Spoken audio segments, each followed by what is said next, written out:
Je consacre ma vie à la recherche de la vérité et étudie avec passion la chimie des siècles passés. Nous voici au XVIIIe siècle, moment où Diderot et d'Alembert ont écrit l'encyclopédie, siècle béni où l'Europe entière produit du savoir sur la chimie. En France, Lavoisier révolutionne les mots de la science, délivrant les chimistes d'une langue faite de principes et de substances et offrant au monde des mots nouveaux comme oxygène ou hydrogène. Ah, c'est sûr, Lavoisier était fait pour marquer la chimie moderne, mais, collecteur d'impôts, ce savant vivait dans la folie des grandeurs. Et la Révolution juge notre Don Salluste coupable de ses malheurs, c'est pourquoi, un beau matin de printemps, et malgré son statut de chimiste, il était lors qu'un coup de guillotine sépare notre homme de l'artiste.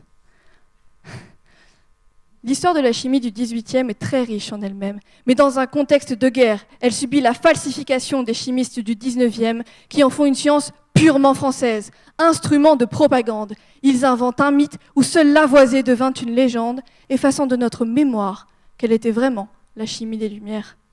C'est mon travail de remettre de l'ordre dans cette histoire particulière. Mais comment partir à la conquête d'un territoire aussi vaste, qui a fait de la pharmacie et de la métallurgie des sciences aussi vastes ? Pour remettre la chimie en contexte, j'ai décidé d'étudier tous les dictionnaires de ce siècle ivre de l'obsession de nos ancêtres à consigner tous les savoirs dans un même livre. Mais qui aurait envie de lire toutes les pages d'un dictionnaire et qui aurait à ce point une mémoire hors pair pour retenir tous les paramètres qui ont une influence sur un ensemble de savoirs qui ont produit notre science ? Personne ne peut retenir tous les mots, tous les noms, tous les ouvrages. À moins que je décide que moi aussi, je dois me mettre à la page. Pour étudier ce si grand corpus, j'ai décidé de m'attacher aux humanités numériques, crossover ambitieux entre sciences littéraires et informatiques.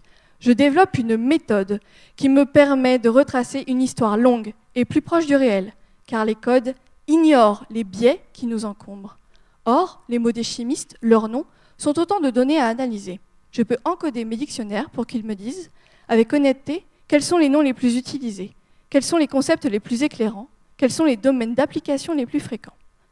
En vérité, au XVIIIe siècle, la chimie atteint son âge de raison, et il est temps de faire de la place de ce panthéon. Par exemple, pour l'allemand Stahl, chimiste le plus cité de l'encyclopédie, ou pour Newton, qui a consacré 30 ans de sa vie à la chimie, et pour les femmes, bien sûr, comme Madame Lavoisier, grande traductrice de traités de chimie. Enfin, quant à nous, nous sommes les héritiers de ce savoir, car lorsque nous apprécions un parfum délicat ou un breuvage bien distillé, résultat de l'accumulation du savoir chimique des siècles passés, nous nous rappelons qu'en ce qui concerne nos priorités, en somme, rien ne se perd, rien ne se crée, tout se transforme.